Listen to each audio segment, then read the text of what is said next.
Benvenuti in questa seconda parte di Cronache Trevigiane. Parleremo come sempre di tanto volontariato che promuove e valorizza i saperi e i sapori della marca trevigiana. Andremo a Mogliano alla Festa dei Fiori, ma faremo anche una retrospettiva del Vinitaly, andando un po' a vedere quali sono state le aziende vitivinicole trevigiane che si sono distinte. Rimanete con noi, intanto ci vediamo questo servizio di Cronache Trevigiane. Credito Trevigiano, la banca del territorio, si è riunita in assemblea a Montebelluna. Il direttore generale di Credito Trevigiano, Umberto Longo, ci illustra i dati economici per l'anno 2009 e le previsioni per il futuro. Il 2009 si è chiuso con una contrazione dell'utile, pur tuttavia siamo molto soddisfatti di come il conto economico della banca abbia potuto registrare comunque un utile che è circa pari alla metà dell'esercizio precedente. Alle previsioni per il futuro esercizio possiamo invece sicuramente dire che prevediamo una crescita seppur lenta, contenuta, ma sicuramente stabile nel tempo. Un anno difficile, un anno di crisi, affrontato dal Credito Trevigiano mettendo sempre al primo posto il sostegno ai propri soci e al territorio, come sottolinea il presidente di Credito Trevigiano, Nicola Di Santo. Abbiamo voluto quindi rimanere lo stesso vicini anche a tutte le categorie, dai commercianti, agli artigiani, alle piccole imprese, agli industriali, soprattutto quelli in difficoltà, con la sospensione delle rate del mutuo, con per esempio gli interventi anche sul territorio, sulle evenienze gravi come le calamità e quant'altro.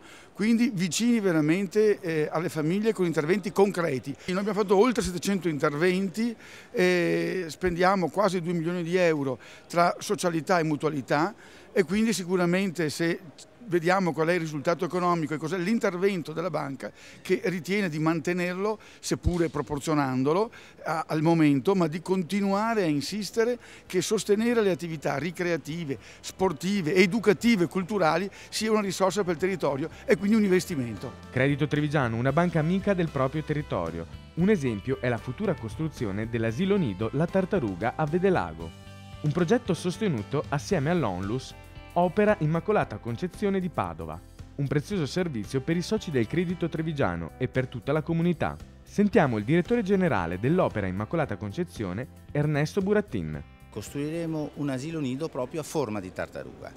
Questo come immagine, come costruzione, i bambini entreranno in un gioco, entreranno in un animale, ma quello che è importante è che avverrà a Vedelago, presso il centro residenziale di Vedelago Monsignor Cricco, in un contesto dove, ed ecco la intergenerazionalità, dove i longevi, dove i bambini, dove i familiari, dove i genitori potranno trovare un contesto dove stare insieme in maniera attiva, stare insieme in maniera fattiva per la crescita delle future generazioni.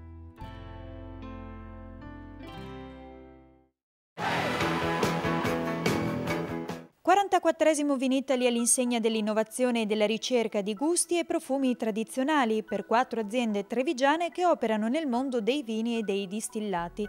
Iniziamo dal nuovo prodotto di Astoria, 9.5 Cold Wine. Presentare un prodotto nuovo con questa nuova tendenza della bassa gradazione e in più vincere una gran medaglia d'oro confrontandoci con i grandi sciarmai italiani e non solo, c'erano 1200 campioni in concorso, credo che veramente sia stato un grandissimo risultato. Cerchiamo di prevenire o comunque di seguire quello che il consumatore vuole, giovane e non, per essere sempre più aggiornati.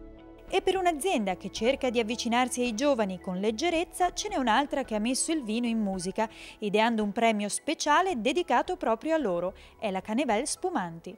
Ho istituito un concorso musicale selezionando 130 ragazzi da tutta Italia. Chi ha vinto queste semifinali dislocate in tutta Italia parteciperà alla finale qui a Verona e i vincitori saranno un po' i nostri portatori del nostro messaggio per l'anno che viene. Ma chi vince cosa vince? C'è anche un premio materiale dove ci sarà la produzione di un video musicale, quindi per i ragazzi vincitori è un premio importante che sono tutti quanti ragazzi che non sono conosciuti, però abbiamo della gente che ha un talento nascosto che non ha avuto fino ad oggi la possibilità e la fortuna di trovare chi li ha lanciati. Passiamo ora ai distillati e andiamo a conoscere il nuovissimo liquore alla noce targato Roberto Castagnier.